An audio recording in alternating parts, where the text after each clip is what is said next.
Hello, everyone, and welcome to the latest episode of a Nordic football podcast. My name is Steve Wyss. I'm joined, as ever, by Jonathan Fadugba. Hello, Jonathan. How are things? Hi, Steve. Hi, everybody. Facebook's down, Twitter's down, Instagram is down. So where else to be but the Nordic Football Podcast? We've had a bit of difficulty scheduling the show, haven't we, Steve? It's just back to the old days of like SMSs. As this global shortage has gone out, I don't know what's happened, if it's been hacked or whatever, but hopefully you're doing okay and you're still able to connect. And I'm very well, Steve. Good to hear. Yes, it almost felt a bit old school today, actually. I wasn't getting many messages come through. And I thought, have I suddenly become very unpopular? But it kind of reminded me like very old school. But I think things are back on and off a bit right now. What matters the most is I'm recording with you, and the particular app that we're using is absolutely fine. But yeah, I'm doing well. I must say I'm kind of looking forward to the international break this time. Not because I like international football, but because I could just do with a couple of weeks to unwind after a really hectic September, where there's been a lot of action, in the footballing world and the sporting world in general, actually. Yeah, and we're going to start in Norway this week. I mean, anyone who hasn't listened to your interview with Tom Dent from last week, that was a great show, by the way. I really enjoyed it. It was great to get Tom's insights into sort of mental health and management. I thought that Tom really he's kind of matured, hasn't he, a lot since our first few episodes. We've had him on the pod in the past, but he really sort of was giving it the manager talk, and that I was pretty impressed. So yeah, well done to you on that, and to Tom. And we are going to start in Norway this week, aren't we? We've also got a special guest coming on. We're going to cover Denmark as well later in the show, and of course Sweden to come later as well. So got the whole of, well, not the whole of it, but most of Scandinavia locked for you today. So stay tuned for this episode. Steve, I'm going to start you off with the big game, my boys. Kristiansund Rosenborg is the game I'm going to start off with, because yes, my boys are still third in the table as I look at it. And that was a pretty big game, isn't it? And I noticed that you were sort of dodging the result. Rumor has it you were running scared once you saw the result of the mighty Kristiansund defying you once again. I don't know if these rumors are true, if you might want to address them. But before you do that, I'll just read out the scores so everyone's updated from the latest round. Started on 2nd of October. Salzburg 2, Lillestrøm 1. Viking 2, Sandefjord 1. Mjøndalen 1, Brand 1. Odd 1, Molde 3. Stabæk 0, Bodø/Glimt 3. Tromsø 2, Haugesund 0. Vålerenga 3, Strømsgodset 0. And Kristiansund, my boys, 1, Rosenborg 0. Now, Steve, I'm kind of starting to really nail my hammers to the Kristiansund mast, I have to say, just for the way they defy you constantly. What do you have to say about this game? And is it true, the rumors that you were kind of running scared at the might of Kristiansund? Well, let me just address the Tom Dent thing. You were saying he's matured a bit, and I think he's really come on. It was a fantastic interview with Tom Dent, and it would be unfair of me not to actually mention some results from the Obos-ligaen first and foremost. That since the interview with Tom, he's picked up an excellent 3-0 win against Fredrikstad, high-flying Fredrikstad, which was a big result for them. Unfortunately, he lost against K from Oslo, another team currently in the playoffs. I don't give it the Obos-ligaen enough spotlight on this show. And, at the moment, it looks strongly like HamKam on 49 points may well be coming up this season. And it looks like Arlesund or Jerv, perhaps Fredrikstad still could be in the mixer for automatic. But, good luck to Tom there at Sturdals Blink. And, it's really tight in the bottom half of that table. He's doing a tremendous job there at a semi-pro club, and we wish him all the best. But great interview, well worth listening if you haven't already. It was about an hour's long depth, and a lot of people said that they were enjoying that. Now, what was I forget your line of inquiry now, Jonathan? Convenient. You do seem to have a sort of a Men in Black James Bond style memory when it comes to Kristiansund, but. Kristiansund, that's it. That was it. Yeah. Have you heard of them? Kristiansund 1, Rosenborg 0. Well, I kind of, we'd had the 5 o'clock kickoffs finish. I went in for a quick snack in the kitchen. I come back. I actually missed the first minute of the match, and all I saw was that Kristiansund had got a penalty, and that Rosenborg coming down to 10 men. And there was an instance in this game after 16 seconds, I think it was officially clocked at the actual challenge, that Adam Anderson was given his marching orders, Rosenborg right back, for a cynical challenge, which basically denied a clear goal scoring opportunity, which for me, look, some people might say this is red. For me, this early in the game, it's a yellow, because despite being cynical, you just don't often see a referee doing this sort of thing after 16 seconds.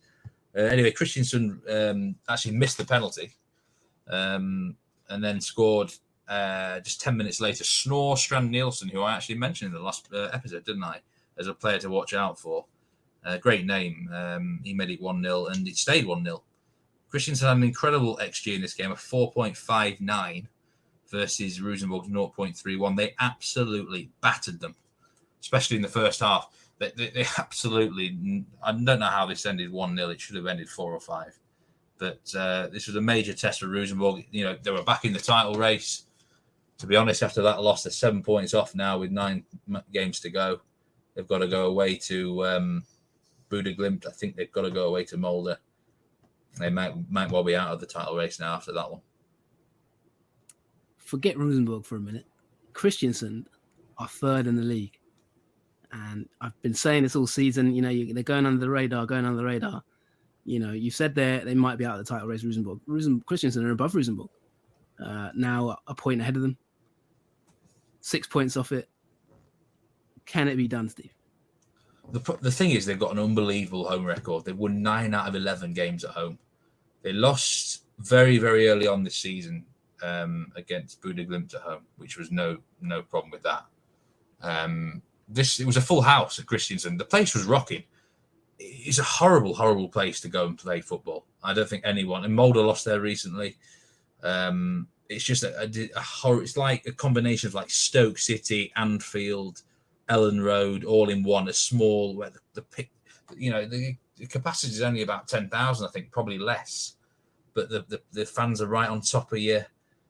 It's just, and the players get inspired from this atmosphere. They're really, really strong home side, and you just don't want to be travelling there. But they can't win against Rosenborg and Molde and then lose against Brann, as they did the previous week. You know, they do have some problems away from home this season. They've lost 6 times out of 10.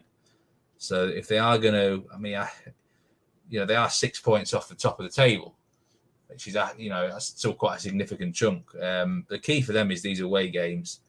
You know, can they get points in some of these away games to keep up the pressure? Because at home they look really dominant, especially when they're kind of like the underdogs. They love being disrespected. I think Kristiansund almost prefer being like a dog. I don't think they're as good when they're the clear favourite and they're expected to win, but then for some reason they always seem disrespected by the bookmakers, by a lot of the pundits, and I think they relish that. And that is just their sort of match against Rosenborg there. Yeah, this team fascinates me. I mean, I'm just looking. It's actually the birthplace of Ole Gunnar Solskjaer, Kristiansund, the city.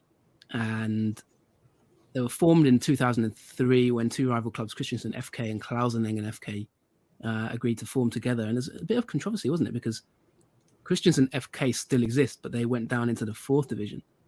And then it looks as if, kind of this team merged and kind of got a sponsor and just decided to sort of continue and try and basically replaced Kristiansund in the 3rd division. It's almost like it sounds like a bit of an MK Dons type Wimbledon situation, maybe potentially hybrid anyway. I'm not entirely sure, but they made their way up the leagues, only founded in 2003, by the way. So I think they're actually younger than Erling Braut Haaland as a club, aren't they? And yeah, I mean, they're a fascinating story. I was going to ask you what team would you compare them to? But I suppose that's given a little bit of background for those who don't know. As you just mentioned, their 4,000 capacity. I have to say that, I try and be a bit impartial in this podcast, but I'm seriously leaning towards this club. Not too sure about your Anfield comparison, but yeah, I'm liking what I hear about Kristiansund, punching the noses of the big boys, made their way up the leagues. There's a lot of compelling reasons here for me to quite like them. And I remember in 2017, this is when I first raised my eyebrows, because I remember you saying they're going to get relegated that year. And if I'm right in saying that year they beat Rosenborg at home as well, didn't they? there was a game, wasn't there, to stay up? They always push Rosenborg close. If you look at the head-to-head since they come into the league, all right, Rosenborg probably edge it in terms of results, but they've always pushed them close. I think there was a 3-3 draw. There was 2 0-0 last season. They always give them a good game. Rosenborg have not enjoyed playing Kristiansund since they come into the league, I tell you. Yeah, I'm even looking through the archives now, and I'm pretty sure I am right in saying that, or maybe it was a draw. Yeah, 3-3 draw. And I remember thinking at the time, I think you'd said that they were going to definitely get relegated. Bentner scored, didn't he? He scored a late goal, late equaliser for Rosenborg, and they didn't go down, and they've stayed in the league ever since. I mean, this would be their best ever season, wouldn't it, Steve? What team would you sort of compare them to if you're the playing style and that kind of thing?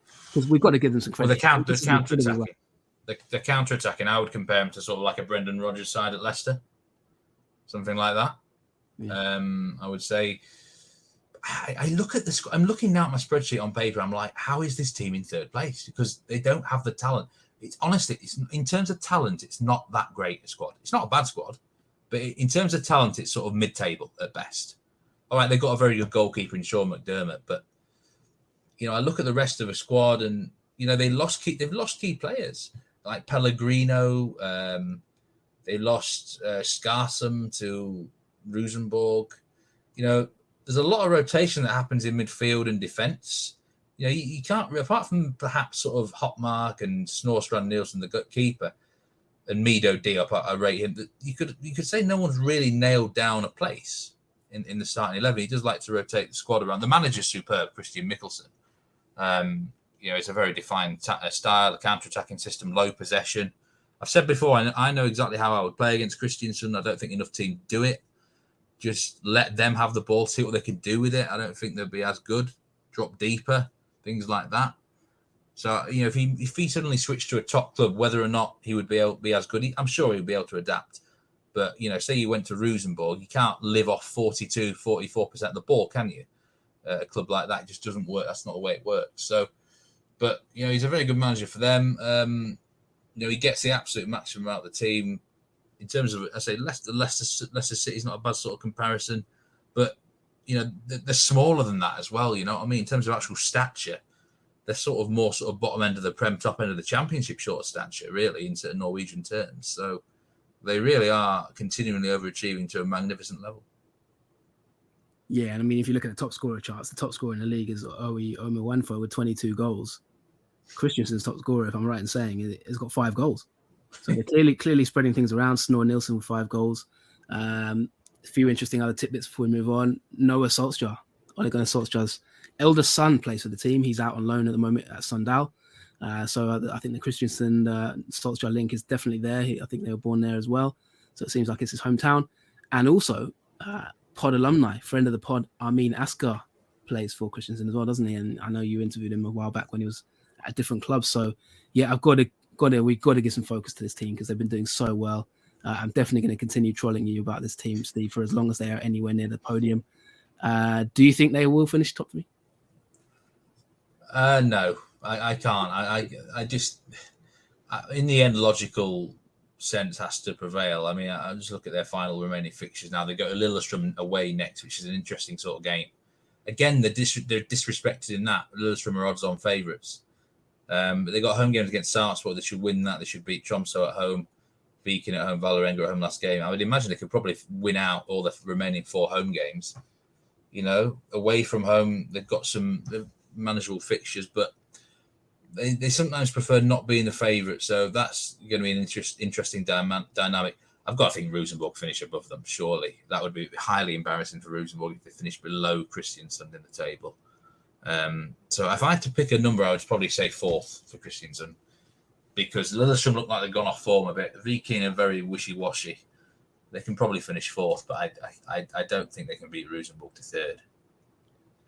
Always a doubter on Kristiansund, so let's see how they get on. Moving on to the title race, obviously, we've got a nice sort of exciting looking title race here, really. Bodø/Glimt and Molde separated by 3 points in going into the international break, plus 25 goal difference, both of them. Molde has scored more goals, 7 more goals, and of course Bodø/Glimt conceded 7 less. So good defense versus good attack, I guess. you've consistently said Molde will win the title. Obviously, it's a 3-point gap at this moment in time. Bodø/Glimt are on quite good form, aren't they? They've won 5 of the last 6 games, drawn 1. Molde have had a bit of a rocky sort of last 6 games, haven't they? Lost 2 of them, drawn 2 and won 2. Sort of fairly convincing wins for both sides this past week. Stabæk 0, Bodø/Glimt 3, and odd 1 Molde 3. How is the European? Because Bodø/Glimt had Conference League action as well, didn't they? Last week. What was the? Can you update us on them in the Conference League, and also what's your outlook on the title race? What's the latest? Yeah, well, pre-season in the actual sorry, before you do that, just to comment on the Kristiansund Rosenborg. Yeah, if you haven't seen it yet, definitely worth watching that red card after 16 seconds. Adam Anderson, for me, it's a definite red card. It would not be given at Anfield, especially if his name's James Milner. But for me, it's a definite red card. But it's quite an interesting one to watch if you get a chance. First 16 seconds of the match, it's quite rare you see that. But yeah, I just had to throw that in there because that's a very interesting talking point that you raised. But yeah, sorry, go on, Steve, about Bodø/Glimt. Yeah, maybe we need to get a poll out there for that red card. Was it a red or was it not? But yeah, I mean, I was looking back at my predictions in the season preview podcast, and I had Bodø/Glimt to win the title, and I had Molde in third, actually, with Vålerenga second. But ever since sort of round 6 or 7, I've said Molde, haven't I? For the first time since those early days of the season, I'm probably leaning more towards Bodø/Glimt now. Got to be honest with you, because what they've shown in the last few weeks is what I would call the mentality of champions, where they have just done what is needed to do to get results. They've ground out results. They've nicked some late goals, reminiscent of sort of United in the Fergie days at times. Jonathan, if they're keeping clean sheets. They're mixing Europe at the moment quite well. They beat Zorya at home in the Europa League, Conference League group stage, and then they backed that up by winning at Viking 3-1, which is a tough game. They went to CSKA Sofia and drew 0-0. Just 3 days later, went to Stabæk away and won 3-0. And that is not as easy as it sounds, because Stabæk have been digging in recently, and they switched to this new formation with 3 centre backs. That was a banana skin. It's not an easy place to go, and they managed to dig in there in the second half and get 3 goals.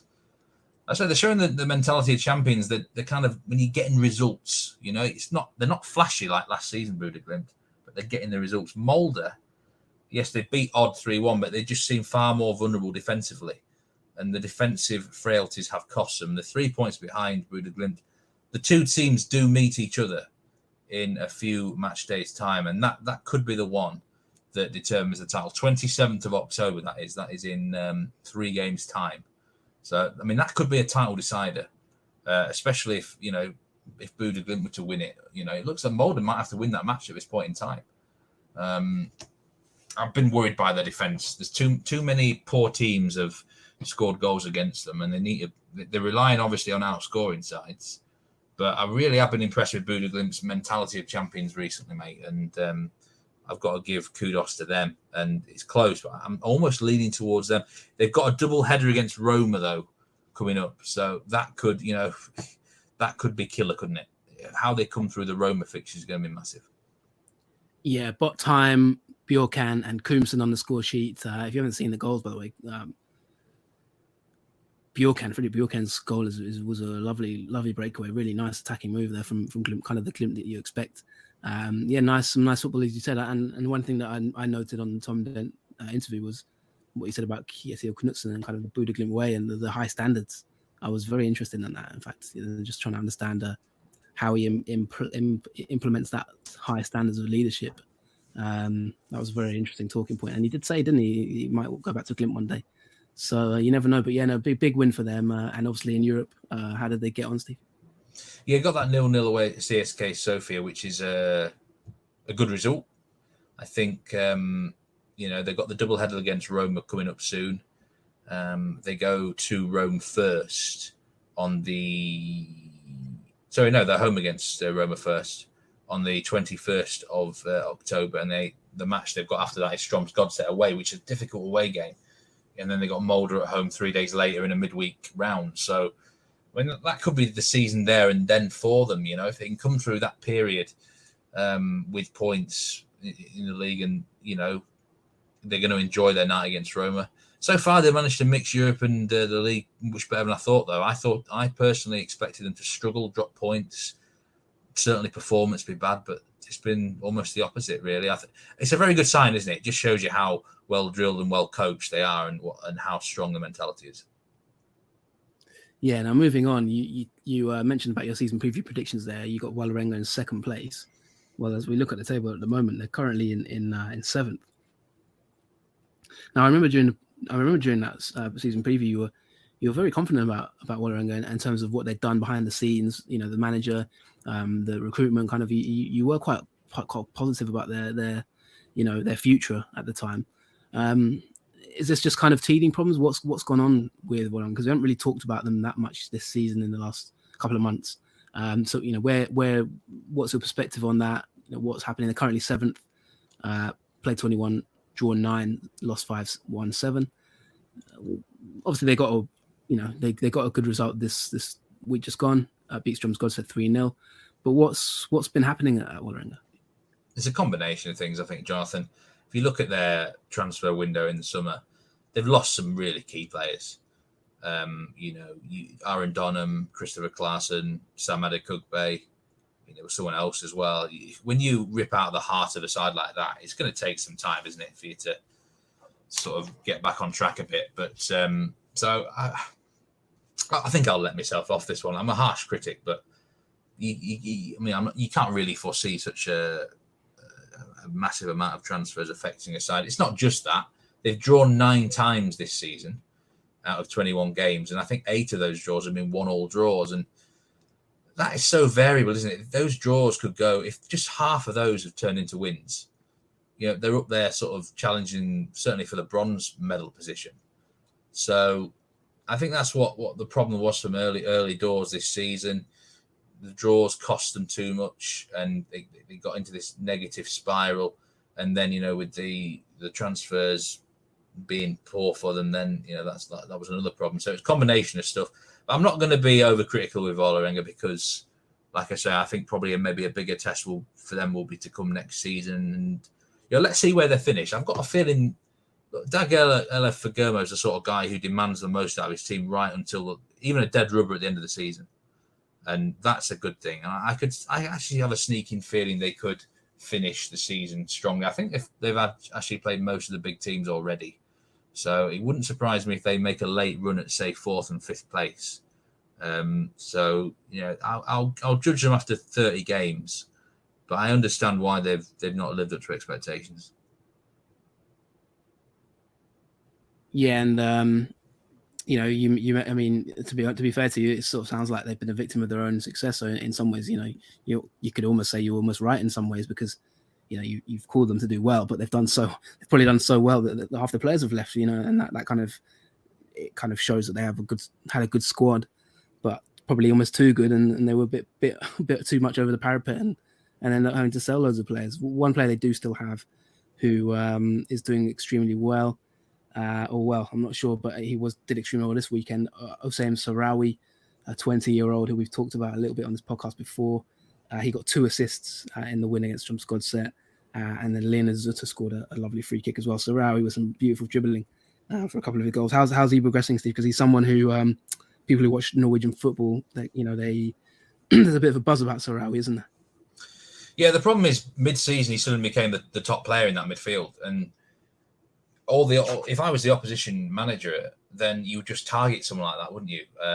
Going hard on them, double team them, basically take him out of the game because they haven't really got anyone else who can make enough of a difference. And I think that's what the problem was. When the likes of Donham left, suddenly all the focus of attention is on him. So, it's been difficult for him to adjust to teams just shutting him out of the game, and not enough other players stepped up in the mid part of the season. Now that a couple of sort of new players have stepped in and got used to the system more, then it's been a bit better. And I think Sahraoui obviously himself is intelligent enough to realise what he can and can't do. He was obviously surrounded by probably better players at the start of the season, and then that's regressed. So it's difficult to judge him. But at the same time, I suppose it's been good to see him in a different light where he's had to really work hard for his chances and opportunities and things like that. He had a very good game against Godset. and he looks like he's probably returning into a bit of form towards the end of the season. A good talent worth watching out for. Osem Sarawi, 20-year-old at Wolarenga. Let's move a bit lower down the table now, because at the bottom, Tromsø are kind of just about sticking their neck above the parapet. You've got Brann, just slightly climbing out of it. At one point, they looked dead and buried. Then they had a sex party full of booze on the pitch, as we reported in the one of the recent shows. If you haven't looked into that, then it is as wild as it sounds. But they've climbed into the relegation playoff now on 18 points. And then you got Stabæk and Mjøndalen in the bottom two. Just looking at the results this past week, Steve, Mjøndalen got a point at Brann. That was quite a big game at the bottom. And then also, of course, Tromsø got quite a big win against Haugesund. Do you fear for I mean, two of these teams, I'll be honest, Stabæk and Mjøndalen, two teams that I don't know if I'm right in saying this or not, but I get the feeling you have a bit of a fondness for. Am I right and wrong in that? Maybe we've had obviously Erik Schön on the pod, and we also had the Mjøndalen manager on the pod, haven't we? And kind of you built up a rapport with both of them. Does it surprise you there? Does it surprise you they're down there? Is it? Are you worried? What's the outside? What's your outlook on the bottom of the table? Yeah, at the start of the season, I said for me, two teams would definitely go down to Sandefjord and Mjøndalen. So it doesn't surprise me Mjøndalen are down there. I'm full of respect to the manager, because remember, this lot effectively a semi-pro club in many respects. Very limited resources. He's kept the side up with two improbable survivals, and you have to give kudos. But I hope they go down actually for their own sake, because I think it's almost become painful watching them at times. They're doing their absolute best to compete at this level, but they're fundamentally not good enough in terms of the squad and the players. And I mean this in the nicest possible way. It sounds horrible saying that, but they probably would be better off at OBOS level, considering the rest of the strength of the league in other places. They're not completely gone, but it's looking bleak because Brann outplayed them. If you watch that game, the highlights and stuff, Brann completely outplayed them. Brann won't know how they didn't win it. It was very similar to Brann when they went to Tromsø and drew 1-1 as well. Brann should have won the last 4 games. They're looking like a good side, to be honest with you. They look the best of all of those 4 teams down there. And I think Brann will pull themselves out of trouble as long as they sort of avoid the pressure on them. But Tromsø have won 2 in a row now. They had a couple of good signings. You know, Christopher Cichet come in, experienced centre-back. They brought in Zdeněk Ondrášek, one of their old players, nicknamed the Cobra, ex-Dallas player. He's a real fiery character, and I think the Cobra can, strike literally when they need him most. I think he's a really good striker who caused trouble and physical and also an emotional leader for the club. So I think Tromsø are certainly, they've won home for the first time against Haugesund. And Haugesund didn't show up. They weren't bothered in this game. And I've seen that before, where teams go up north, that far north, and they just can't be arsed. And this was the first sign of it. And if they're going to pick up 3 points, a lot of easy points at home the rest of the season in sort of dead rubber games where sides are mid-table, then that's good news for Tromsø. I am worried about Sandefjord. I'm a bit worried about Sarpsborg and Odd as well. I don't think either of them 3 sides are looking very good right now, but they've got points on the board, so they should be okay. But I think one of them 3 maybe could get sucked into it if they're getting a bad run, because I see Brann and Tromsø winning. And Stabæk are no mugs under Erik Schön. I actually think Stabæk probably will go down, but they're no mugs at all. And I don't think they're going to go down with a whimper. So it's all to play for. And I think there's a few sides just looking behind them. They're looking over their shoulder and thinking, are we going to get sucked in? Yeah, it was a really nice equaliser from Lars Larsson and Mjøndalen, actually. Brann took the lead, and then 74th minute equaliser from Lars Larsson. It was a very nice equaliser. Brann took quite a lot of fans as well, looking behind the goal of that game. It looked like Brann were well supported. Big scenes when they took the lead, and it looks like they, what just briefly, without going too much details, but what's changed at Brann? What are the key kind of headlines since that, infamous incident? And what's changed is they all got the rocks off, didn't they? But at signings, Fredrik Knudsen come in, big set, powerful centre half. Lennart Grill, the goalkeeper, he actually made a mistake, didn't he, for the equaliser? against Mjøndalen, but he's looked quite solid. Sivert Helter Nielsen has looked class in midfield for them. In fact, he's the key man, really. I would say he's the main reason why they're starting to play there, because they can control the game in the middle of the park now against even like some of the top sides. They signed some Bard Finner coming and done well. At the end of the day, I think that you look at this squad on paper now, you're thinking, yeah, it's quite decent. The manager's made a difference. They're really fighting. And the fans, look, they're well supported. They can take those sort of amount of away fans, and they're even winning at home now. They beat Kristiansund at home last time. That's a good win, isn't it, at the moment? So the next fixture is massive. It's Brann against Stabæk. I mean, that's as big a 6-pointer as you've seen. At the moment, I would definitely favour Brann for that game.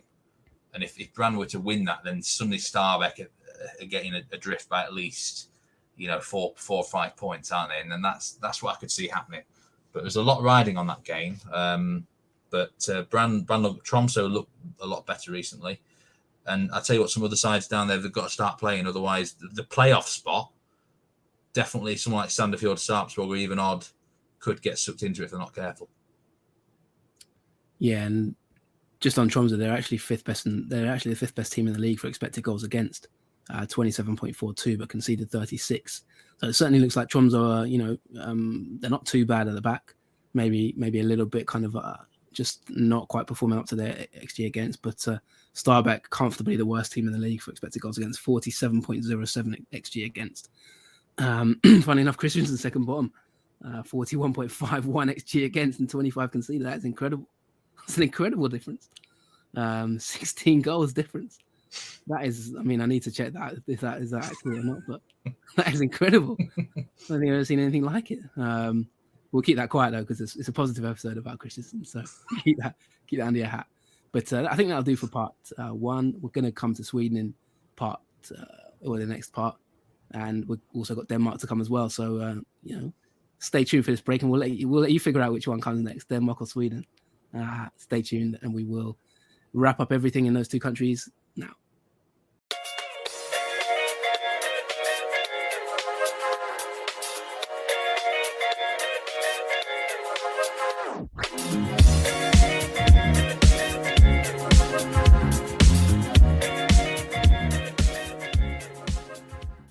Welcome back to the Nordic Football Podcast. I'm Steve Wyss, and I'm joined by Jonathan Fadugba. We're going to talk about the Swedish Allsvenskan now, and there's only really one place to start, and it's a case of Groundhog Day for Djurgården. A defeat in a derby match. No real surprise in that. 1-0 win for AIK against them, and it means that both teams are tied at the top of the table on 44 points. So, another derby defeat for Djurgården. Jonathan, did you expect this? Well, probably. If you looked at the derby history, we've talked about it so many times on this podcast. Kind of Djurgården's terrible record. They did look to have maybe got that off their back with the the win against Hammarby, and the euphoria of that game when they sort of got that win. But you always felt with another derby to come around the corner, it could be a big ask for them to get. So you go 10 years with only winning a couple of derbies, and then to ask to win 2 in the space of a month or so is probably quite difficult. But having said that, it was a. I think the first thing to say really is it was a great return for Allsvenskan, in terms of fans. So obviously, what happened this past week was the first week where restrictions were completely lifted on attendances, the caps on attendances, and all that. So we had 42,000 in the stadium plus, sold out derby, incredible, atmosphere. If you weren't able to see the scenes, I definitely recommend trying to find it online, because the tifos, before the game, they were so good. It was really like welcome back to Allsvenskan, if you know what I mean. AIK had a tifo as a 9-year-old kid. There's been a lot of media about this kid. He was like a small boy, and if you go on sort of Twitter or that, you'll see the picture of the tifo. It was basically an AIK fan who's a 9-year-old child holding up a AIK scarf, and it was a quality tifo. It looked incredible. Kind of just rose up from the stands, and Djurgården as well had a big sort of tifo at the other end of the stadium. So it was really blockbuster heavyweight. This is what we've been waiting for in Allsvenskan kind of clash, and I'll be honest, it's always the same thing that happens in these games. The kickoff's delayed by 10 minutes because of all the smoke. That's the first thing you can guarantee. And lo and behold, that's what happened. But you can always also guarantee it's quite a cagey game, to be honest. This game was, I felt it wasn't huge. I didn't really think it was a hugely quality game, I'll be honest. It wasn't a game that kind of sucked me in where I felt like, wow, this is amazing. But I think everything around it, 42,539, that was the attendance in the end. Just the kind of feeling of like, this is a Stockholm, this is a derby, you got to experience it. I don't know how we got away with a year without fans, to be honest. Looking back on it now, it seems incredible. But yeah, AIK took a big win, and it could be a big win in the title race, to be honest. They're both now joint on points. Djurgården is still top, of course, but just because of the goal difference. But it was a real sign that AIK are here to stay in this title race. And, their form has been quite good. They had the shock result to Degerfors. But apart from that, their form has been really, really good since July. And yeah, the goal from Stefan Elliott was crazy incident, I have to say. He basically had already been booked, definitely. So he fired the goal into the net. It was a nice sort of a move, and he scored.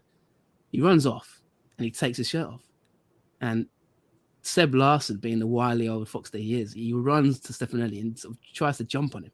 And he's literally like trying to hide him as if like, he's as if he's his little child or something. He's sort of trying to shield him, trying to get away with it.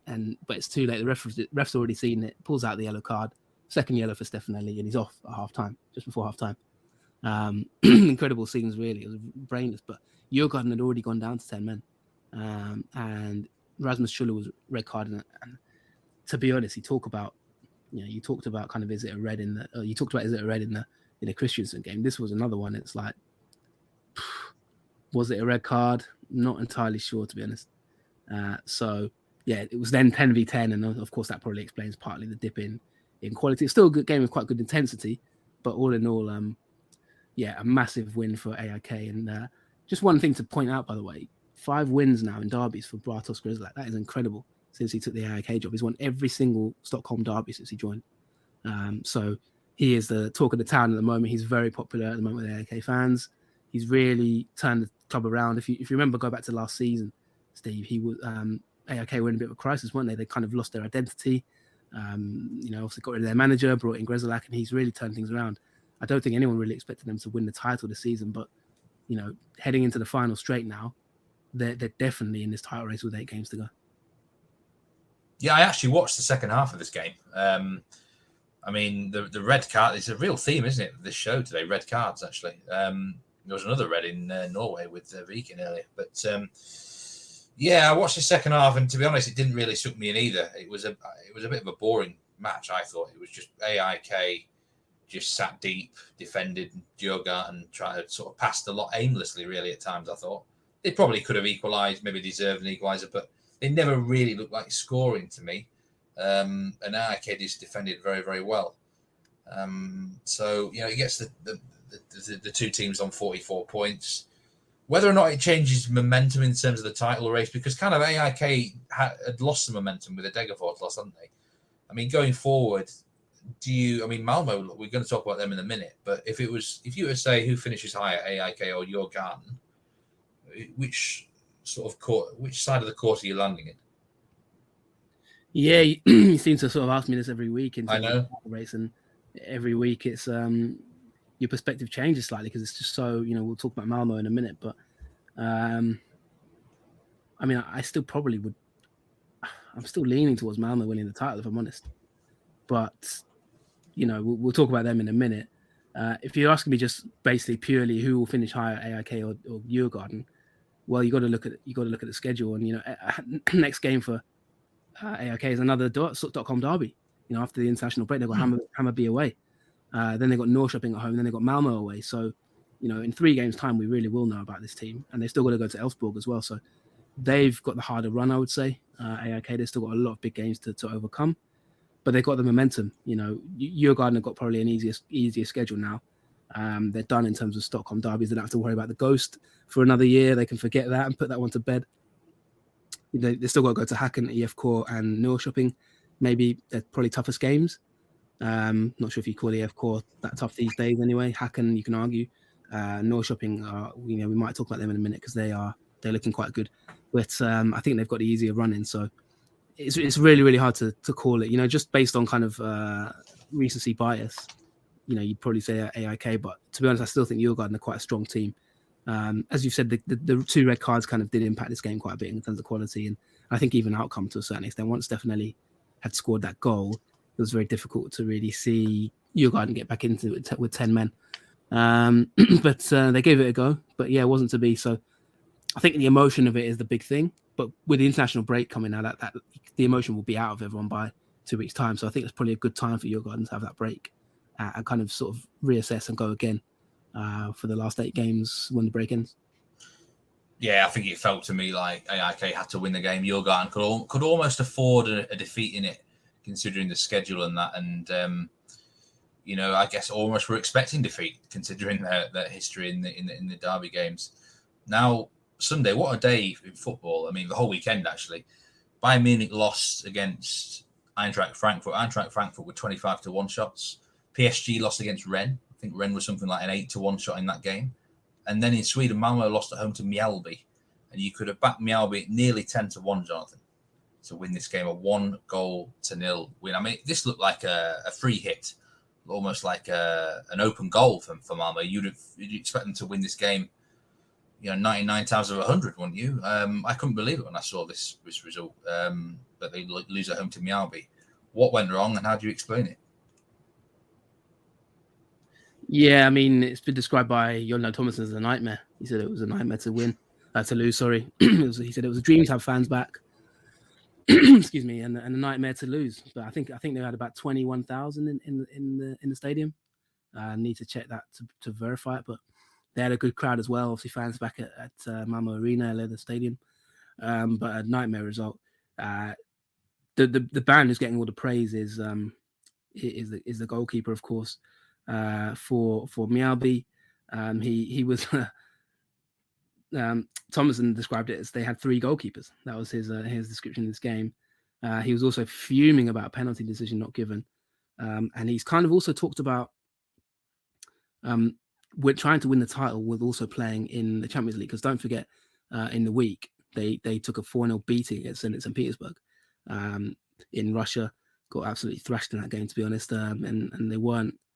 It wasn't a good result for them in that game. I thought they kind of let themselves down a little bit with the result. They played quite well at times. There were periods of the game where you didn't think there was too much between the two sides, but they're just at each end of the pitch. And then obviously there was a red card, Ahmedhodzic. I think that probably took it out of them as well. And then coming back and having to play against Mjällby, just probably, will it catch up to them? That's the big question.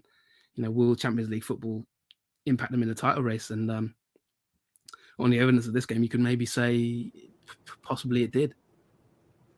Yeah, I mean, it's always a concern, isn't it? This was my concern with Bodø/Glimt in Norway, but Champions League's a lot of a different level, isn't it? So that's a bad result for Malmö, I've got to say. You cannot be losing games like that if you want to win titles, in my opinion. But they're still in the race. They're only 3 points behind the top 2, so it's all to play for. Especially they've got AIK to play fairly soon. So that's the state of affairs at the top of the league. Djurgården 44, AIK 44, Malmö 41, and Norrköping and Elfsborg on 39. And Norrköping have actually won the last 4 straight games. I mean, they're only 5 adrift. I don't know whether they could be classed as like a dark horse, or is it just too much to ask there? Kalmar on 37. They've had a really good season, haven't they? So, you can't really look beyond that top 6 for any sort of title. Can you really at the moment? Well, just on Norrköping, I think they got probably arguably the best signing of the season, you could say, Alec Benro. Samuel Alec Benro has been fantastic. I talked to you about him when he was in Norway. We thought he'd go on to big things when he was there, didn't we? And he's ended up in Allsvenskan, and he was sort of, from a fantasy point of view, straight in my team, and he's done incredibly well. He's a really good player at this level, and he's really helped turn Norrköping around. I think Rickard Norling's gradually getting them right. I think next season they could be quite dangerous. Could be a dark horse.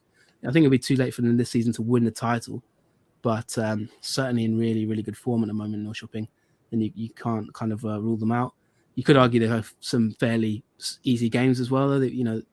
If you look at their sort of last 6 games, they've had Östersunds, Örebro, Sirius, Varberg, and Hammarby. And Hammarby, I'll be honest with you, I don't really rate Hammarby, I have to say. Always flattered to see for me. Beaten them 3-1 at this weekend. Levi Adibera with 2 goals. Hammarby manager apologised at the end of it and sort of said, sorry about that. But yeah, I mean, you talk about Malmö could have gone top of the league if they'd won this game. On goal difference, they would be top.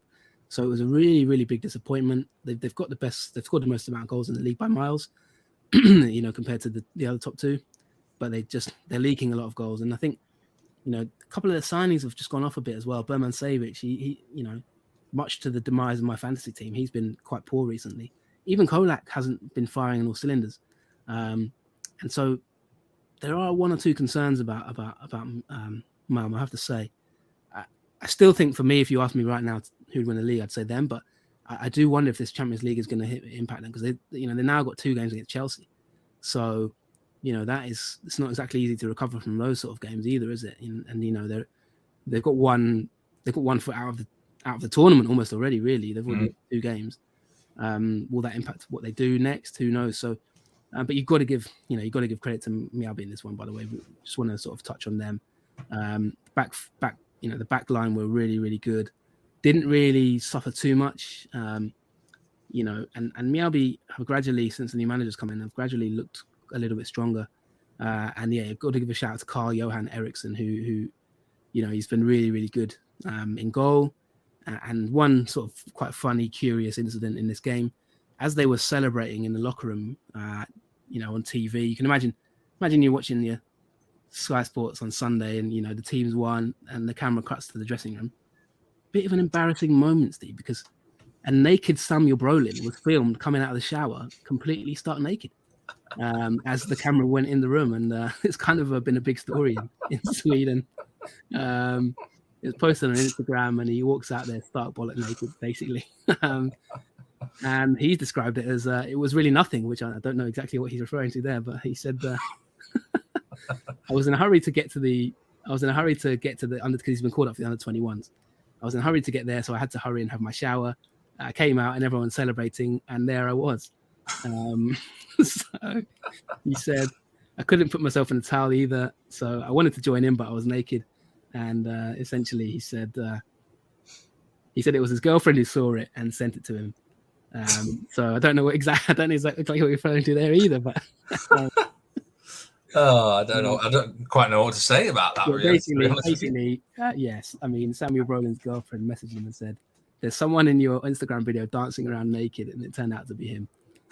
So yeah, a little funny moment from the Malmö game, but all in all, I think it was Malmö had their pants pulled down in this match.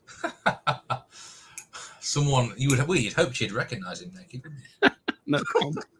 No further comment on this. But, let's look at Mjällby, right? They've kept 7 consecutive clean sheets. I mean, that's unheard of in Scandinavian leagues, unless you're a really top team. That's an unbelievable defensive performance. They faced the likes of AIK, Djurgården, Malmö, Elfsborg, Häcken. That's mental. I can't believe this clean sheet. I mean, have they been lucky? I'm going to have to look at some of the XG for this, because this just doesn't feel right. This doesn't seem possible to me. I mean, Mjällby, they're not the most talented side, are they? Yeah, it's a strange one. I mean, they did ask about it before the game. It is a bit of a talking point, of course, this incredible record. They asked the captain, David Losquist, about, what's going on. They've changed their manager in August. We didn't really talk about it, actually, but they brought in a new manager, and they've sort of gradually improved since then. He said, we tried to go out and just enjoy ourselves. His comments have been he hasn't really said anything that insightful, but he just said, we're very loyal to each other. We try our best. It's hard work. Fair play to Carl-Johan Eriksson, the goalkeeper. He's been incredible, to be honest. He's made some incredible saves in the weeks that have gone. And in some games, you could even include the Malmö game, he's kind of saved them. But yeah, I don't know if this is just a bit of I wouldn't say fluke, because I think they are quite defensively organised, and they do try and build from the back first. And I think they're also quite strong. They've got quite robust players. They're quite good at defending set pieces, things like that. They get their body in the way of that kind of thing. They're not an amazingly creative team, but they are quite sort of a strong unit. And I think the managers just kind of tightened that side of it up. So it's hard to really pinpoint. And like you say, I probably have to look into it a bit more. But yeah, it's certainly, as you mentioned, an incredible clean sheet run. Yeah, right. Just before we finish off, we're going to talk about a little bit at the bottom of the table. Superettan, actually. Let's just give a quick mention to Superettan here. 24 games played, mostly of a team called Varnamo in top of that league, 47 points. GIF Sundsvall on 43 and Helsingborg on 40 in the playoff spot right now. What odds would you give me on the playoff match being between Helsingborg and IFK Gothenburg right now? Jonathan, that would be an incredible playoff match, wouldn't it, between them two sides? But it's quite realistic at the moment because IFK. Look, we talked about them a lot in the most recent episode before Tom Dent won, and we don't need to go down that route again to the extent. But they keep losing games of football. Lost 4 in a row now, 22 points. It's so tight down there. But it looks like Ostersunds are probably gone. Örebro, and it's not looking great for them. The playoff spot could literally go to any number of teams. There are probably 5 teams are in the mixer for the playoff spot, maybe 6 if you go up as far as Varberg. I mean, there's certainly some teams at Halmstad as well. I know they get draws, but there's got to be concerns for several sides down there. Well, yeah, we did talk about IFK Göteborg, and I don't want to labour the point. As I did on that last show, if you've not seen it, but not listened to it, but they are now 6 points behind Varberg boys. Now, I actually did a little bit of research into this, Steve. They have never, IFK Göteborg in their 100 and, I think it was their birthday this week. In fact, it was I think their 100 and, what is it? It was they're celebrating their anniversary essentially in terms of, the club. And in their 100+ year history, they have never finished below Varberg boys ever. So this is something history potentially in the making here. So as I mentioned in the last show, it's a scandal that they're behind. 117 years, by the way. Happy birthday, EFK. But yeah, I don't think they'll go down. There were some people who they lost to Elfsborg on the Friday night game. I did watch this game, and it was kind of how it was 1-0. I'll never know. Elfsborg should have won this sort of 3-0 at least. Quite wasteful, I thought. Really kind of, they almost let EFK back into it, in fact, to be honest. They didn't really, they got it over the line, but I didn't think Elfsborg I thought they could have done a bit better, to be honest, a bit more emphatic. Take them to 5th, but EFK, I said it on the last show, I don't think they'll go down because it's just, there's always going to be 3 worse teams. I might have to revisit those comments at some point because they're now 1 place above the relegation zone. They've got a better goal difference by 8 goals, -8 versus -16 Degerfors. But Degerfors have picked up results in the last couple of weeks. They drew at Varberg and they beat AIK. So Degerfors just showing 1 or 2 signs of maybe even a recovery there. They had a bit of a poor incident in their game. Obviously, one of their main players got sent off, their best player. Just so happened to be when I put him in my fantasy team. So cheers for that. But yeah, there's Edvardsen got sent off, but there's an argument that EFK might actually fall into it. Now, personally, I still think they won't. I think if you look at Halmstad, Degerfors, even Mjällby or Sirius, maybe, I think EFK will surely they'll find something to get out of it. But it might not be out of the question that they could fall into that relegation playoff spot. I think Örebro and Ostersunds are pretty much done. With 8 games to go now, there's a 6-point gap now between Örebro and Degerfors for the relegation playoff place. Ostersunds are really, they're 9 points off it now. So, they are looking really red alert for them. But the final relegation spot, could easily be one of maybe Mjällby, Halmstad, EFK. I don't think Sirius are completely out of it, but, you could argue they may just have enough. Yeah, I mean, Mjällby's form, because Mjällby looked in big trouble, didn't they? And these 2 recent wins, along with the clean sheets, they're certainly not safe by any means. But the form of themselves, Häcken obviously got themselves out of trouble after early season trouble.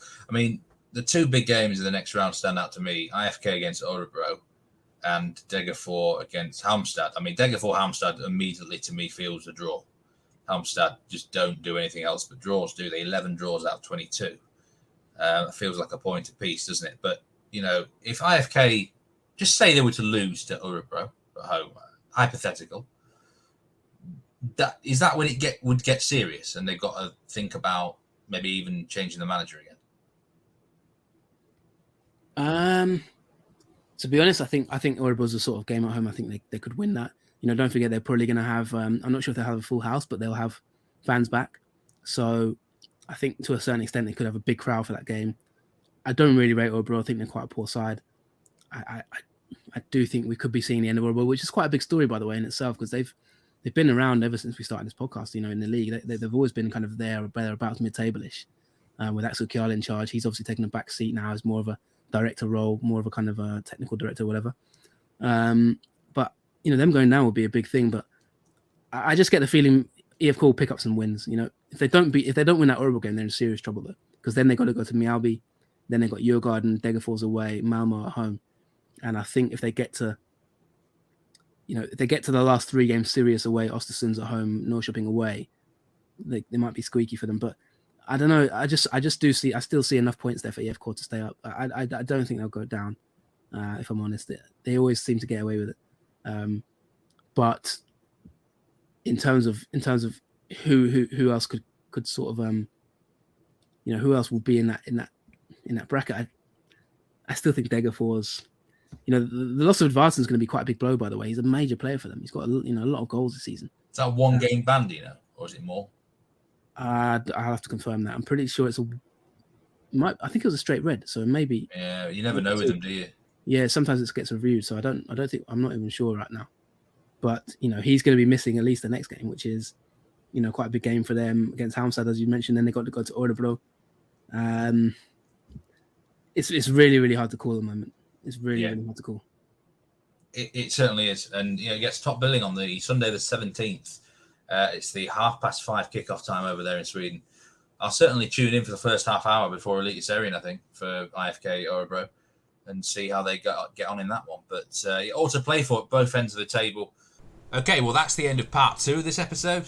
Stick around, though, because we're joined by Henry at Football in DK, who's joining us as a guest to talk about, surprise, surprise, all things Denmark. So, yeah, see you after the break.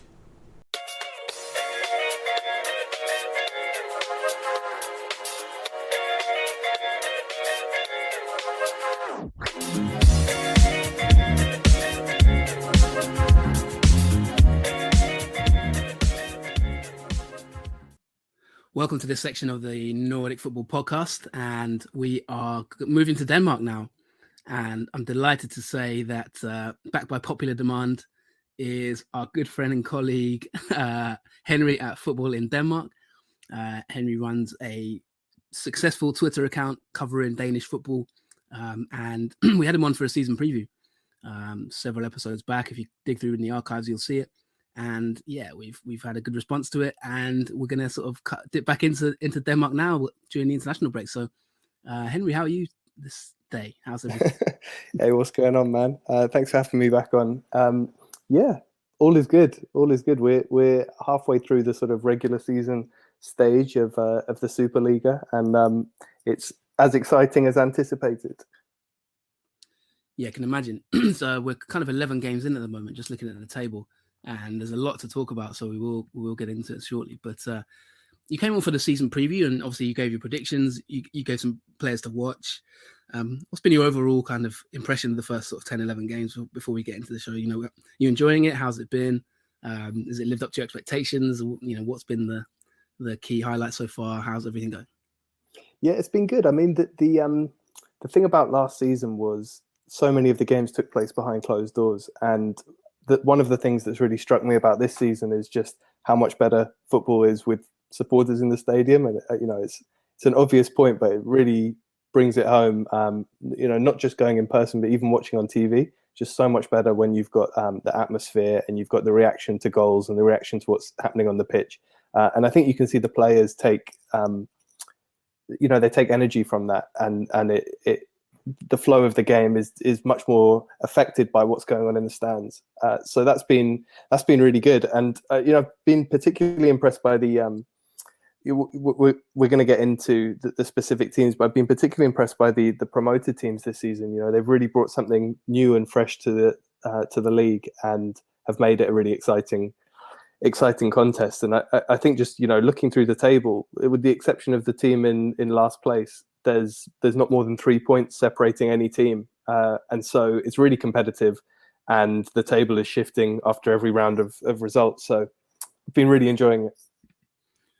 Yeah, I won't sort of we did a season preview and you named your sort of predictions, and you also named 8 players to watch on that show.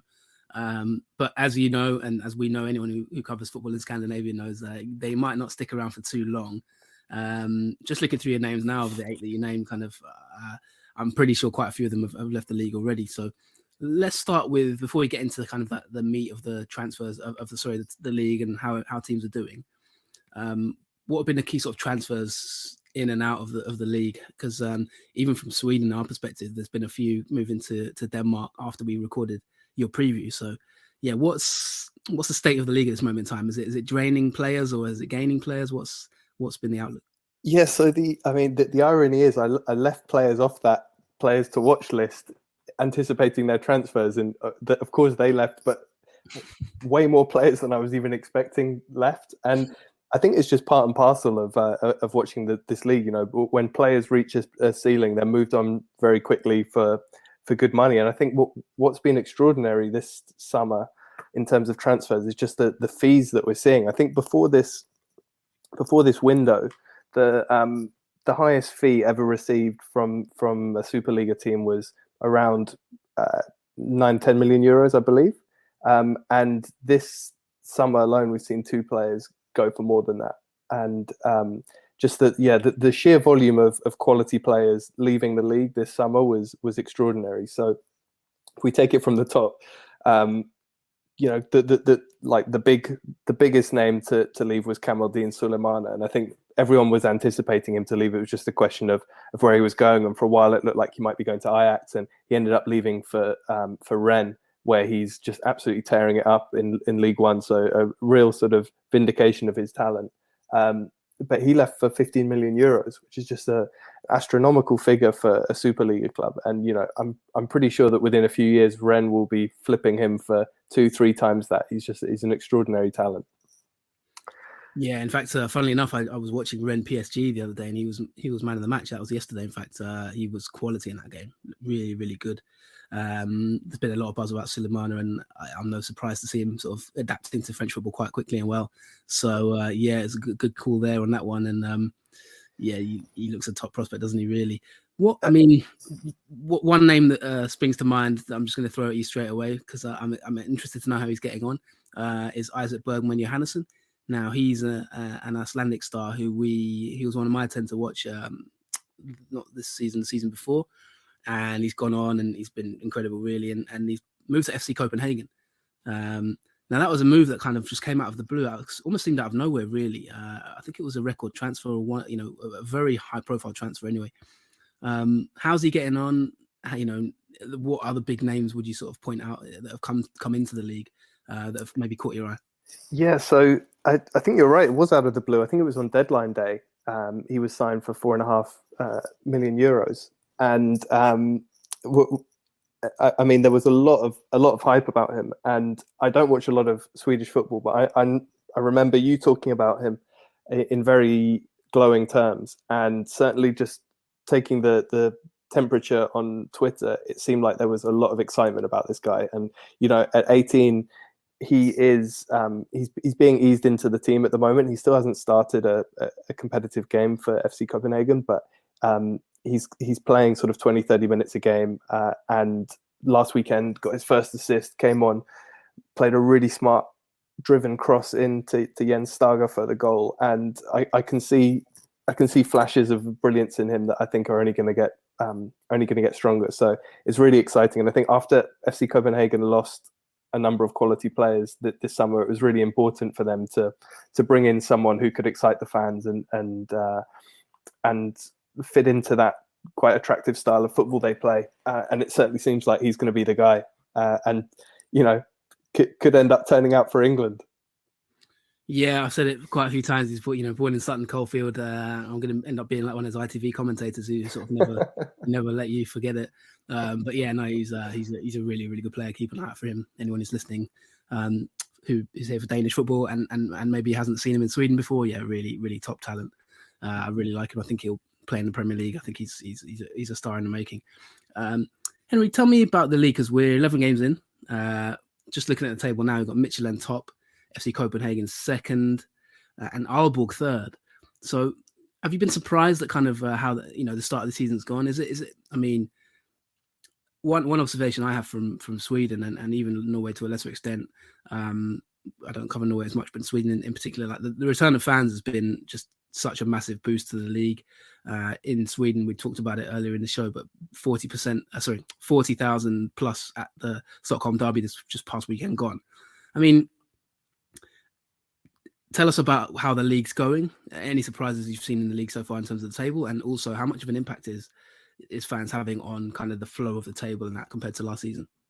Yeah, so I think in the season preview, I said I thought it would be a two-horse race between FC Copenhagen and FC Midtjylland, and it certainly seems like that's how it's playing it out. Those two are really slugging it out for the title, and I think both of them look excellent. They've both had to deal with big departures. So FC Copenhagen have lost Victor Nelson, their sort of talismanic centre-back. They lost Victor Fischer, who, whilst not performing at the levels that were sort of expected from him, he was still, an experienced head in that dressing room. And they lost Mohamed Darami, who was looking like he was going to be this season's Sulemana, this season's sort of super exciting attacking winger. And, before he was sold to Ajax, he was averaging the most dribbles per match of any player in the league. So over 4 dribbles a game with a success rate of 81%. And just sort of to put that in context, good wingers usually average around 50-60% in this metric. So it was really an incredible season he was looking like having before he left. So I think in that context of losing those players, FC Copenhagen have really come out of the blocks, but Midtjylland have matched them. And we talk about Midtjylland and departures. They've lost Alexander Schultz, a really important centre back. They lost last season's top scorer in Sori Kaba. They lost Frank Onyeka to Brentford, and they lost Anders Dreyer, who this season, until last weekend, was still leading their goals and assists. Scored a hat-trick on his debut for Rubin Kazan. So both teams have lost loads of players, and yet they both look really strong. And I think that what's been the sort of basis of that for Midtjylland is that they've got the best defense in the league. Despite losing Schultz. Sviatchenko's really stepping up. I think bringing in Henrik Dalsgaard from Brentford has really kind of brought that experience.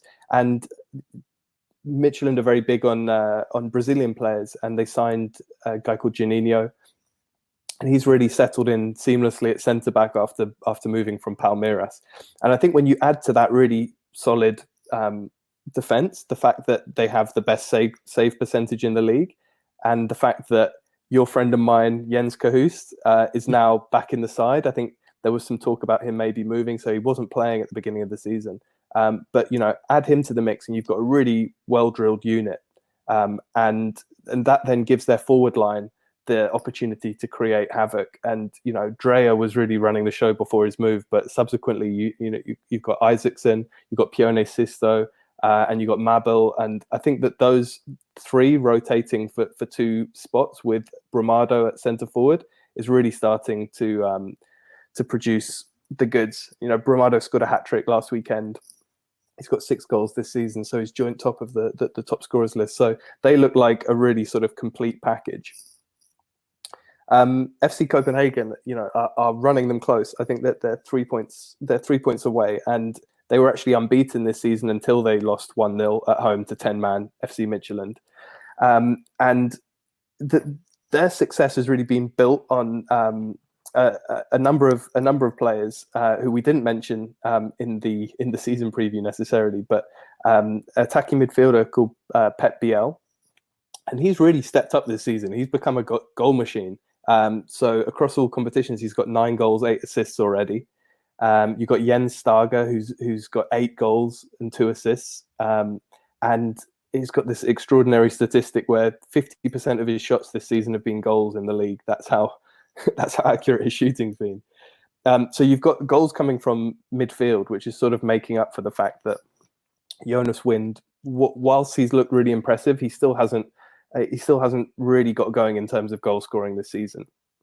But I think you add to that this combination of attacking fullbacks. So they've got Kevin Dix on the right, and a young academy prospect, Victor Kristiansund, on the left. And those two are just overlapping and really getting involved in the attacking build-up. So Kevin Dix has 7 goals, 5 assists across all competitions, which, you know, at this point of the season is kind of extraordinary attacking numbers for a fullback. And, you know, he was showing that sort of form last season on loan at Aarhus, and he's really, you know, he's up there with the best signings of the summer, I think, at FC Copenhagen. So, you know, those two teams are really slugging it out at the moment, and he kind of could flip a coin.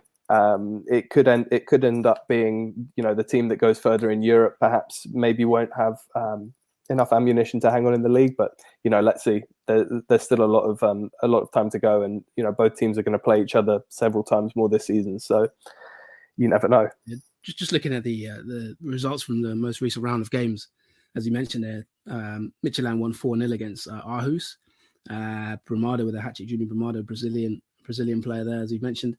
And FC Copenhagen got a draw against Viborg, a 1-1 draw, which kind of obviously dropping points at this moment in time. And looking at the top scorers in the league, as you mentioned there, Pep Biel, Junior Brumado, and Mikkel Ura of Brøndby, they're all tied on 6 goals.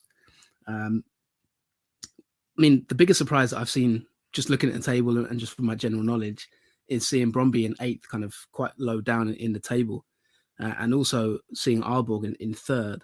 Can you tell us a little bit about those teams? I mean, Mikkel Ura is someone who is obviously topping the goal scoring charts, but it doesn't seem to have maybe clicked for Brøndby this season. What's been happening there? Because that's one of, I know when you came on the last show, we talked a bit about the derby and how big that sort of Danish derby is between them and FC Copenhagen, and that was they lost that 4-2, didn't they, in the early rounds in the 4th round. That seems to have maybe impacted their season. Didn't get the best of starts either. Did they 3 draws to start the campaign? I mean, what is that a surprise within Denmark and to yourself that they've kind of been a bit of a slow starter? I think it is a real surprise. I mean, they lost Jesper Lindstrom in the summer, who last season was their top player. I know Ura finished the season as top scorer, but I think Lindstrom had 10 goals, 10 assists last season, and he was a really important part of everything they did. So losing him was a blow. But at the same time, I think that their kind of complete failure to put up a title defense this season has been really it's been really unexpected. And I think that, as you say, Ura's contributing. I think Simon Hedlund is too, but on the whole, they look very shaky. And I have to say that, earlier this season, they did lose quite a number of players through COVID outbreak and having to self-isolate, and that really didn't help them. But at the same time, I think they've only won twice this season, and they just look like a shadow of last season's team. And what's really curious is that they've made the fewest substitutions in the league, which for a team that's competing in Europe strikes me as really strange. And they do look a bit leggy. And you're right to bring up the derby. I think from a neutral perspective, that was probably the spectacle of the season. After a season with no fans in the stadium, to have a packed park, and the away end was had flares and choreography. The home end was 2 tiers of choreography. It was just an amazing spectacle, and 6 goals, and the game was swinging one way and then the other. It was amazing. But I think that it's been a real surprise to see Brøndby where they are, and they're competing in the Europa League at the same time, and I think that failure to replace what Lindstrom brought them, I think they've tried to do that through Matthias Greve, who they signed from Randers, but it hasn't clicked yet. And it's not just Brøndby. There are a few teams actually who've disappointed this year and really sort of underperformed. But the season's only 11 games in, so there's still a chance for them to put something together, but it doesn't look promising. Given how big they are as a club, Brøndby, for those who don't know Danish football that well, obviously, is it one of those stories is it deemed like a crisis? I mean, if you look in Sweden, we've got IFK Göteborg, who are a massive club. traditionally, but they're in a massive crisis, and it's really taken up a lot of airtime. Is Brøndby's kind of season so far? Because I think you, in your season preview, predicted them sort of top 3. So it seems like it really is a bit of a fall from grace how they're doing. Is it one of those things where there really is, is it a big fuss about it? Is there maybe pressure on the manager, or is it kind of, too early?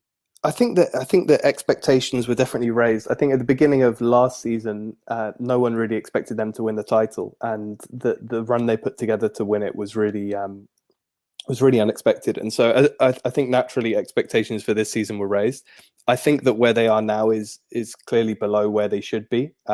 Perhaps I was over ambitious with my preseason prediction, but thank you for bringing that up. But I still think that the 6th place in the table, which gets you a place in the championship group, I think that's going to be really hotly contested. And I think that Brøndby are probably one of 4 teams who could credibly take that place. So I wouldn't rule them out of getting into the championship group, but I think getting anywhere above 5th perhaps is going to be too much for them this season. I'm fully prepared to have egg on my face though, because I also predicted Vejle to be 6th at the end of the season, and they're currently bottom with 0 wins. Yeah, I mean it's very early days, so things could obviously change. And listen, if anyone's got predictions wrong, I definitely will be the first to hold my hands up. So I wouldn't not in any position to point it out. But yeah, it just seems a bit of a surprise how they've done. What can you tell us about Aarhus? Because they're, as you said as well, that's kind of sorry, not Aarhus, Aalborg being in 3rd. That seems like a bit of a surprise as well. Only 6 points off the top of the table.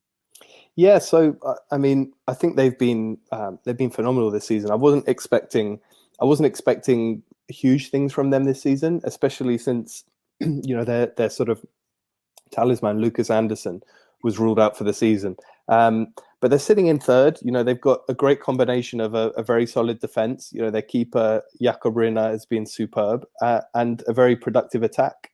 They've got Iver Fossum playing the sort of the number 10 role excellently. He's got 5 goals, 4 assists, and they've got arguably alongside Kevin Dix perhaps the best right back in the league at the moment in Christopher Pallesen, and he's creating absolute havoc from right back. So he's got 5 assists already. So they don't have the pressure of European football as well, and so they've been a really pleasant surprise, and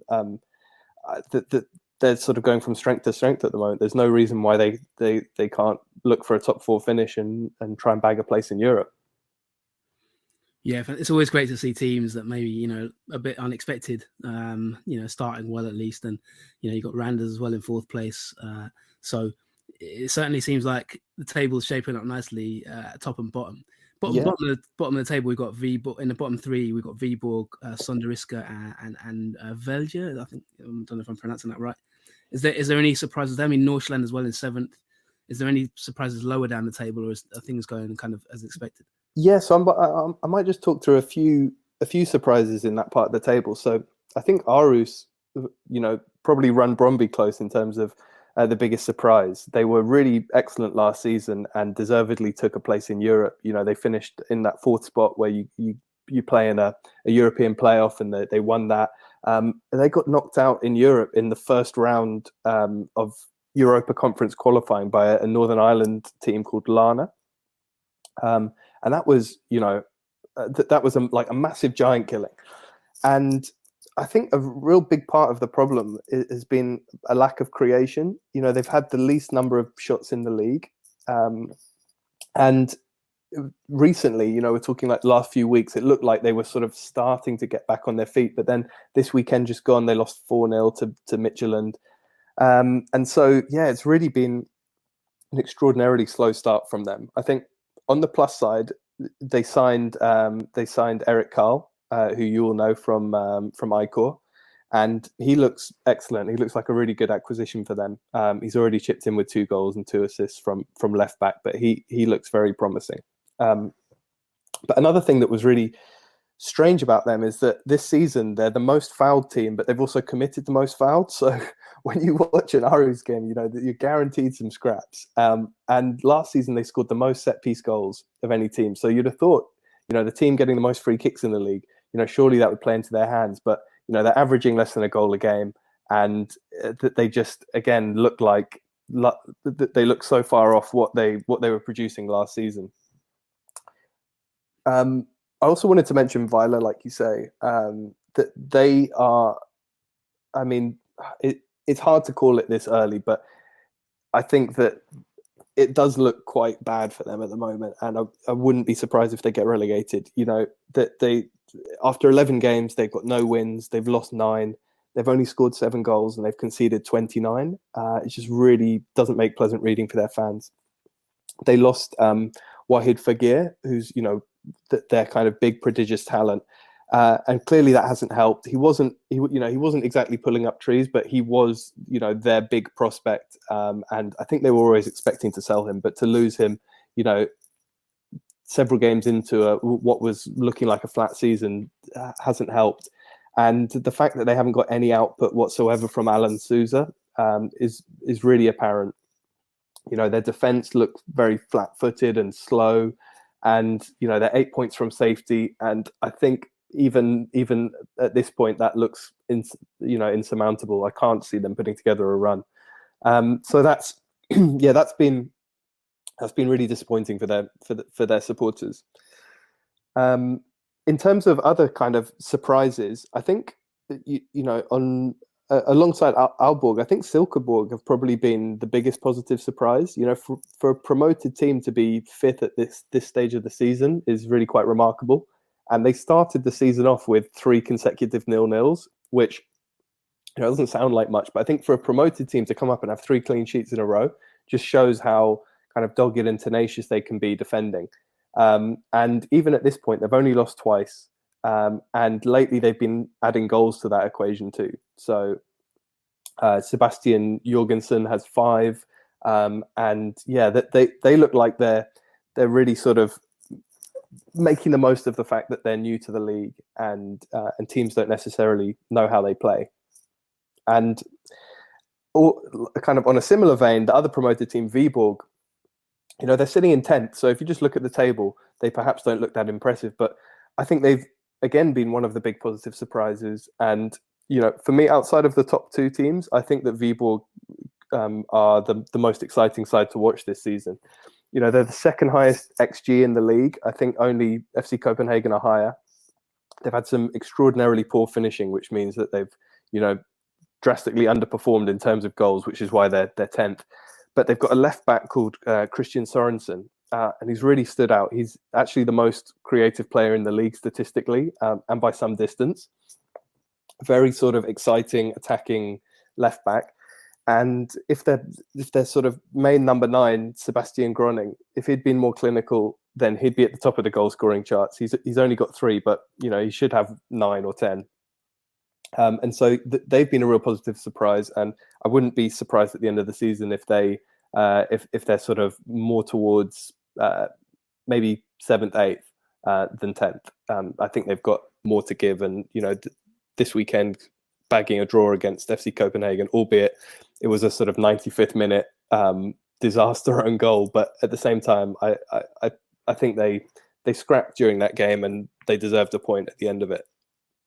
And finally, you mentioned Nordsjælland, and they're one of the hardest teams to predict in the league. So I think a bit like last season, they can look absolutely electric going forward, but they've got a defense that just isn't at the same level. And so you never know what you're going to get from them.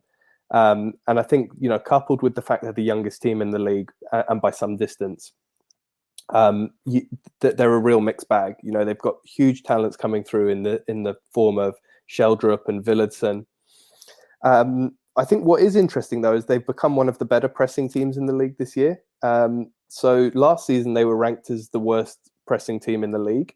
And this season, only 3 teams, I think, win possession in the opposition half more than them. And they also allow the least amount of passes before initiating a defensive action. So like a tackle, an interception, a pressure.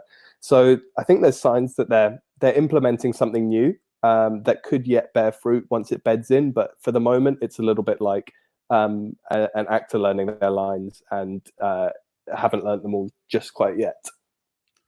Yeah, really fascinating stuff. And you mentioned Viborg there, so anyone who wants to watch a team, there could be one to watch. And also Walid Fagir, actually, just on that one there, he moved to Stuttgart in Germany for roughly £4 million according to Transfermarkt. So certainly talent is moving from Denmark to bigger leagues as well as Norway and Sweden. Henry, I'm going to kind of we'll push for the time a little bit. I'm going to ask you a couple of questions. In your opinion, based on what you've seen so far, I mean, you predicted FC Copenhagen to win the title. Would you still stick with that? Would you say? Yeah, I think. I think it's a coin toss between them and I think it's a coin toss between them and Midtjylland. But if I had to make a call now, I'd say FC Copenhagen. Yeah.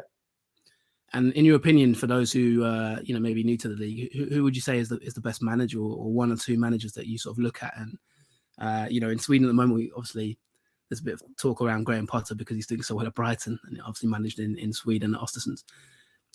Is there any kind of like star Danish managers, especially Midtjylland, maybe potentially, with their Brentford connection? Is there anyone we need to look out for that catches your eye that you enjoy? I mentioned them just now, but I think the Viborg manager, Lars Friis, he's I just love the football that his team plays. It's been really refreshing to watch a promoted team come up and not just play very defensively, but go out and attack teams. And he's very animated on the sideline. He's got sort of big clear glasses and like flowing blonde hair, and he just seems like quite a character. So yeah, I've particularly enjoyed watching him pacing the sidelines. That's brilliant. And finally, we can never let this show go without some players to watch. So you picked out some great calls on your 8 players to watch. Anyone who hasn't listened to that, go back. The season preview is still well worth a listen for some great insight from Henry. And I won't go through the players you named, but you can listen to that back on the show.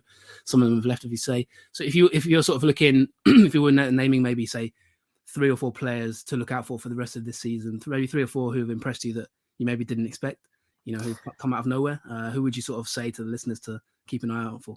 Yeah, I think there's loads of great talent in the league, but I would say in terms of ones to watch that may be some interesting additions to the list, I would add Sorensen, the left back from Viborg. I think, as we said, he's been the most creative player in the league, and I think just watching his progression from the first division to the Superliga has been brilliant. So I would keep an eye out for him at Viborg. I think obviously for those who watch the Superliga who don't watch the Allsvenskan, I'm really keeping an eye on Johannesson just to see how he progresses, and I think it'll be a matter of time before he's starting, and it's going to be really exciting to see his progression. So I would add him to the list too. And I think that since Anders Drejer's departure from Midtjylland, Gustav Isaksen has really sort of owned that right wing role, and he's a fantastic talent to watch for Midtjylland on the wing. So I would say those 3. But perhaps also Victor Kristiansund at FC Co, left back, and he was linking up really nicely with Mohamed Darami, and I wondered how he would get on without that link up. But he's carried on very strongly, and I think that at 18 he's got a massive future ahead of him, and I think potentially a future national team player. So I would also keep an eye out for him. Yeah, Dreyer, as you mentioned there, he's moved to Rubin Kazan. From Midtjylland, and Darami as well has gone to Ajax. So certainly, as I said, there's a lot of players that you've picked out there who've sort of gone on and done well. So keep an eye out for those names you just mentioned there. It's Henry, it's great as always to get you on the show. I'm sure we're going to bring you on again in the weeks to come. Where can people find you? Yeah, so one of the great things about watching a league that not many people watch in this country is that we get to have conversations about it on Twitter, because I don't know too many people in real life who've watched the Danish Superliga. So yeah, come and find me at Football in DK on Twitter, and there's great conversations happening each week about games and lots of great people to build your knowledge with. So I want to shout out to Bashir OPS, another guy on Twitter who does some fantastic analysis and deep dives, and he's helped with some of the statistics today. So yeah, thank you to him, and thank you to everyone who makes the watching of a foreign league that much more exciting. And one final question, I'm going to put you on the spot a little bit. Maybe what would you say has been the most sort of eye-catching moment of the season so far for you? Like the best memory you've had this season, maybe watching the league. Has there been anything that's sort of that you've most enjoyed, whether it was a game or an incident or anything? I think it was when the Copenhagen derby was stopped after a few minutes because the smoke from the flares was so intense that it blocked the TV cameras, and I think that just showed everyone like football is back and supporters are back, and like this wouldn't have happened a year ago. Yeah. So I think like that moment was good. Maybe not so great if you're inhaling lots of smoke in the stands, but yeah, from a spectacle point of view, it really showed what an atmosphere you can get in the Superliga, and yeah, what the big games are all about. Yeah, I've got to get myself to a derby in Denmark one day. It looked incredible. I think I saw one of your retweets as well from that day, and I remember looking at it thinking, yeah, this looks quality. Let's do it. Yeah, let's do it next year. Yeah, thank you so much, Henry. Hope everyone listeners have enjoyed the section on Denmark, and yeah, we will definitely get you back on soon. So thank you so much, Henry, for joining. Cool, thank you. That was Henry at Football in DK. Thank you very much indeed. Great stuff, Jonathan, as ever. And well, that's it for this episode of the Nordic Football Podcast. We've covered all the top 3 leagues this particular week, and as we head into the international break, this is the place, isn't it, for all things Scandinavian football? It is indeed. Always will be, and always has been. No, I'm just kidding. But I hope you've enjoyed it. Yeah, like as you said there, we've brought you kind of a bit more of a show for this 2 weeks to get you through, and it's really good to get insight from Henry on Denmark. I think hopefully that gives an update to listeners who maybe want something a little bit different for the week. So yeah, we will see you soon. Don't forget to follow us on Twitter at Nordic Footpod. You can also we are still on Facebook Nordic Football Podcast. We haven't actually run that for quite some time, but if anyone wants to join and help us out running that page, hit us up when if Facebook ever comes back. And of course, also patreon.com/Nordic Football Podcast if you would like to sort of contribute and support us on via the Patreon for more bonus episodes. We'll be back probably maybe in a week's time. We are working on some other guests alongside Tom Dent and Henry. But for now, yeah, that's good to see you, Steve. And I'll see you again soon. Always a pleasure, Jonathan, my friend. Take care, everyone. Thanks for listening. And we'll see you again very soon. Take care and goodbye.